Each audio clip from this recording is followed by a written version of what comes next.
अच्छा जी, 9th class chapter number 1 है हमारे पास, फिजिकल क्वांटिटीज एंड मेजरमेंट। और उसका पहला क्वेश्चन है हमारे पास, what is science and what does it aim. Science किसे कहते हैं और साइंस का क्या मकसद है। वो कहता है science is a field of observation and experimentation. कि बेसिकली साइंस के अंदर आप सबसे पहले चीज़ों को ऑब्जर्व करेंगे और उसके बाद क्या करेंगे, उनका एक्सपेरिमेंट। यानी कोई भी चीज़ है, सबसे पहले आप उसको ऑब्जर्व करेंगे और उसके बाद क्या करेंगे, उसको एक्सपेरिमेंट, उसको समझेंगे। ठीक है, जब भी आप किसी चीज़ पे एक्सपेरिमेंट करेंगे और उसके बाद उसको समझेंगे और जो नॉलेज आपको मिलेगा उसे आप क्या कहेंगे, साइंस। क्या कहेंगे, साइंस।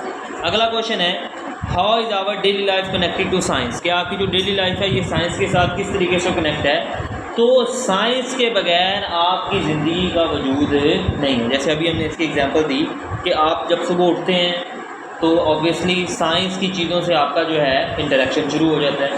यानी आप कपड़े पहनते हैं, ये भी साइंस है। आप जूता पहन रहे हैं, ये भी साइंस है। आप पंखा चला रहे हैं, ये भी साइंस है।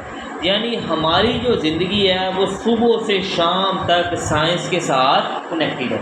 यानी साइंस ने क्या किया, आपकी ज़िंदगी को आसान बना दिया। क्या बना दिया है, आसान।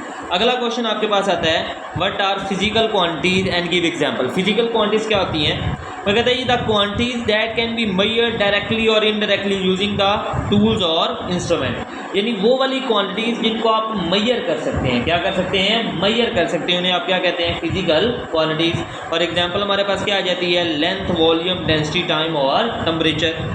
अगला क्वेश्चन है, what is the foundation of physical physics base. Physics किन पे बेस करती है। वो कहते हैं the foundation of physics is based upon physical quantities, they are used to express the laws and principle of physics. यानी आपकी जो फिजिक्स है वो किस पे बेस करती है, फिजिकल क्वांटिटीज पे। अगर फिजिकल क्वांटिटीज नहीं होगी तो फिजिक्स का भी कोई वजूद नहीं है। लेंथ नहीं है, मैथ नहीं है, टाइम नहीं है, तो फिजिक्स भी नहीं है।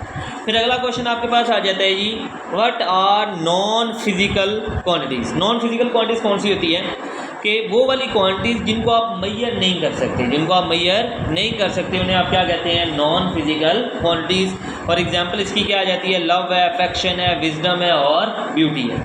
तो फिर अगला क्वेश्चन आता है कि how can non physical quantities भी डिस्क्राइब। कि आप नॉन फिजिकल क्वांटिटीज़ को किस तरीके से डिस्क्राइब करते हैं। तो नॉन फिजिकल क्वांटिटीज़ को डिस्क्राइब करते हैं कंपैरिजन करके। यानी आप हमेशा एक चीज़ स्टैंडर्ड लेते हैं और स्टैंडर्ड के साथ कंपैरिजन करके चीज़ों को क्या कर लेते हैं, कैलकुलेट कर लेते हैं। जैसे विजडम है, आपने विजडम को अगर कैलकुलेट करना है तो आपके जहन में क्या आते हैं, बड़े बड़े साइंटिस्ट आते हैं, जैसे आइंस्टाइन आता है, न्यूटन आता है। वो बहुत जो है अक्लमंद थे, मैं भी आ जाता हूँ। समझ आई, ये सर की तरह अक्लमंद है। समझ आई नहीं आई। तो नॉन फिजिकल क्वांटिटीज़ का आप जो है कंपैरिजन करके जो है उनको समझ सकते हैं। अगला क्वेश्चन आपके पास है, what are base quantities. Base quantities किन्हें कहते हैं। वो कहते हैं कि base quantities are the fundamental physical quantities arbitrarily chosen to play a key role in describing other quantities. यानी फिजिक्स की जो मेन बेस है, जिन पे फिजिक्स खड़ी है, वो 7 फिजिकल क्वांटिटीज़ है जिनको आप क्या कहते हैं, बेस क्वांटिटीज़। क्या कहते हैं, बेस क्वांटिटीज़। और ड्राइव क्वांटिटीज़ कौन सी होती हैं, वो वाली क्वांटिटीज़ जो बेस क्वांटिटीज़ से ही निकलती हैं, उन्हें आप क्या कहते हैं, ड्राइव क्वांटिटीज़। कि derived physical quantities are the quantities describe in terms of base quantities. और एग्जांपल इसकी देख लें, speed is the derived quantity that depend upon distance and time which are base quantities. बस यहाँ तक इसको लिखेंगे। क्वेश्चन नंबर 9 स्किप कर दें, आगे आ जाए। क्वेश्चन नंबर 11 है, what does SI stand for, when was the SI system recommended. SI किस लिए स्टैंड होता है और SI सिस्टम।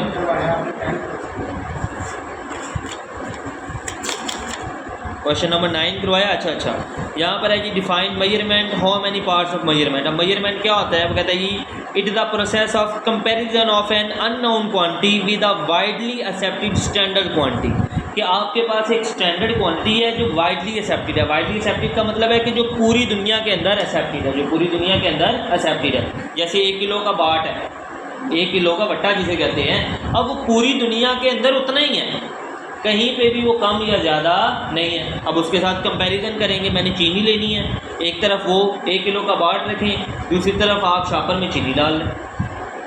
समझ आइए नहीं, ठीक है जी। यानी इस तरीके से आप मेजरमेंट करते हैं। आगे देखिए, SI system.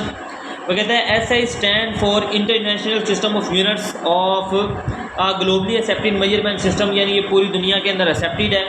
The SI system was recommended by international committee on weight and measured in 1961, यानी 1961 में ये सिस्टम लॉन्च हुआ।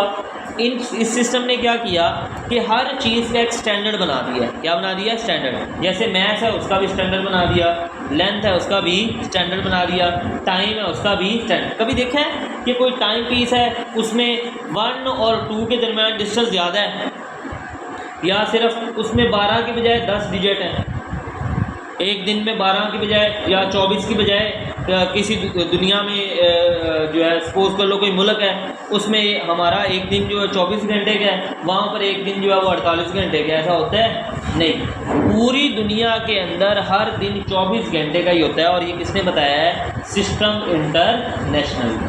समझ आइए नहीं? फिर हमारे पास बेस यूनिट्स हैं। बेस क्वांटिटीज़ के जो यूनिट्स होते हैं आप क्या कहते हैं? Base units. और एग्जांपल हमारे पास यहाँ पर आ गया ये टेबल के लेंथ है तो उसका यूनिट आपके पास क्या होता है? मीटर, उसको एम से शो करते हैं। मैस है किलोग्राम, टाइम है सेकंड, टेम्परेचर है केल्विन, इलेक्ट्रिक करंट है एम्पेयर, इंटेंसिटी ऑफ लाइट है कैंडेला और अमाउंट ऑफ सब्सटेंस है तो आपके पास इसका यूनिट क्या आ जाता है? मोल। यानी बेस क्वांटिटीज़ को डिस्क्राइब करने के लिए जो आप यूनिट यूज़ करते हैं उन्हें आप क्या कहते हैं? Base units. क्या कहते हैं जी? Base units. यहाँ तक है जी आपका लेक्चर।